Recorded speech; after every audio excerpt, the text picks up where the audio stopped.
আলহামদুলিল্লাহ আমি অনেক হ্যাপি আছি বুঝছিস। বিয়ের পর থেকে জীবনটা আরো সুন্দর লাগতেছে। কোনো প্রবলেম নেই। তারপরেও মনে হচ্ছে যে তোর সাথে একটু কথা বলা দরকার। কিছু দেখ, জীবনের না একটা মানে আছে বুঝছিস।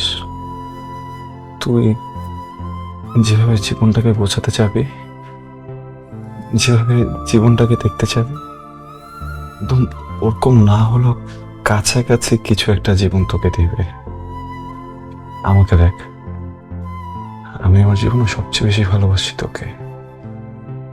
আমি আমার জীবনে সবচেয়ে বেশি চাইছি তোকে। আমি আমার জীবনে সবচেয়ে বেশি স্বপ্ন দেখছি তোকে নিয়ে। আজকে তুই আমার ওয়াইফ। তো আমি না সবসময় তোকে সুখী দেখতে চাইছি নির্ঝর।